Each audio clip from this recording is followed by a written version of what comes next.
ଗ୍ରାମାଞ୍ଚଳରେ ପିଚୁ ରାସ୍ତା, କଂକ୍ରିଟ ରାସ୍ତା ଓ ସରକାରୀ କାର୍ଯ୍ୟାଳୟ ମରାମତି ଓ ଅନ୍ୟାନ୍ୟ ଉନ୍ନତିମୂଳକ କାର୍ଯ୍ୟ ନିମନ୍ତେ ଆସୁଥିବା ସରକାରୀ ଟଙ୍କାକୁ ବିନା କାମରେ ବେନିୟମ ଭାବେ ଉଠାଇ ହଡପ କରିଥିବା ଠିକା ସଂସ୍ଥାମାନଙ୍କୁ କଳା ତାଲିକାଭୁକ୍ତ କରିବା ସହିତ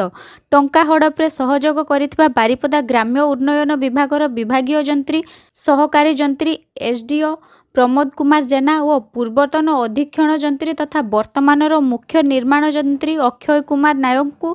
ଚାକିରିରୁ ବହିଷ୍କାର ଦାବିରେ ମୟୂରଭଞ୍ଜ ଆଦିବାସୀ ଛାତ୍ର ସଂଗଠନ ମାସା ଆର୍ମି ପକ୍ଷରୁ ରାଜ୍ୟ ସଭାପତି ଶୁକ୍ଲାଲ ମାରାଣ୍ଡିଙ୍କ ନେତୃତ୍ୱରେ ବୁଧବାର ଦିନ ପ୍ରାୟ 11ଟାରେ ବାରିପଦା ଗ୍ରାମ୍ୟ ଉନ୍ନୟନ ବିଭାଗ କାର୍ଯ୍ୟାଳୟକୁ ଘେରାଉ କରାଯାଇଥିଲା। ଏଥିସହିତ ଉକ୍ତ ଦୁର୍ନୀତିର ପର୍ଦ୍ଦାଫାଶ ନିମନ୍ତେ ଏକ ସ୍ୱତନ୍ତ୍ର ଅଡିଟ୍ ଟିମ୍ ଗଠନ କରାଯାଇ ଆର୍ଥିକ ବର୍ଷ 2022-23ରୁ 2024-25 ଆର୍ଥିକ ବର୍ଷ ପର୍ଯ୍ୟନ୍ତ ବାରିପଦା ଗ୍ରାମ୍ୟ ଉନ୍ନୟନ ବିଭାଗର କୁଳିଅଣା,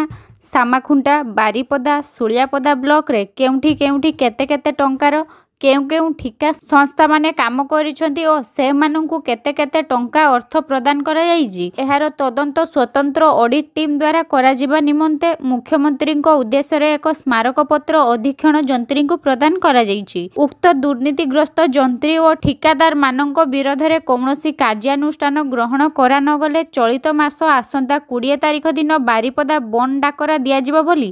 ଚେତାବନୀ ଦିଆଯାଇଛି। ଆଜିର ଘେରାଉ କାର୍ଯ୍ୟକ୍ରମରେ ଶତାଧିକ ଛାତ୍ର ନେତା ଆନ୍ଦୋଳନରେ ସାମିଲ ଥିଲେ। ଶୁକ୍ଲାଲ ମାରାଣ୍ଡି ମାସା ଆର୍ମି ରାଜ୍ୟ ସଭାପତି। ଆଜି ଆମେ ମାସା ଆର୍ମି ପକ୍ଷରୁ ବାରିପଦା ଗ୍ରାମ ଉନ୍ନୟନ ବିଭାଗର ଯେଉଁ କାର୍ଯ୍ୟାଳୟକୁ ଘେରାଉ କରିଛୁ କାରଣ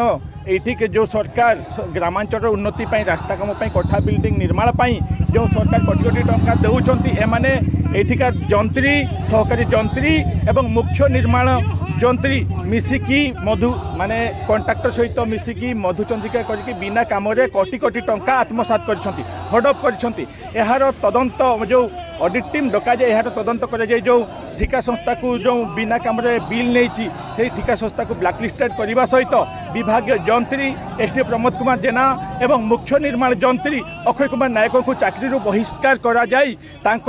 ସମ୍ପତ୍ତିକୁ ବାଜ୍ୟାପ୍ତ କରିବା ପାଇଁ ଦାବିରେ ଆଜି ଆମେ ଏଇଠି ଆନ୍ଦୋଳନ କରୁଛୁ। ଯଦି ସରକାର ଆମ ଦାବିକୁ ନ ମାନନ୍ତି ତାହେଲେ ଆଗାମୀ ଦିନରେ ବାରିପଦା ବନ୍ଦ ସହିତ ମୟୂରଭଞ୍ଜ ବନ୍ଦ ଡାକରା ଆମେ ଦେଇକି ବନ୍ଦ ଆନ୍ଦୋଳନ କରିବାକୁ ବାଧ୍ୟ ହେବୁ।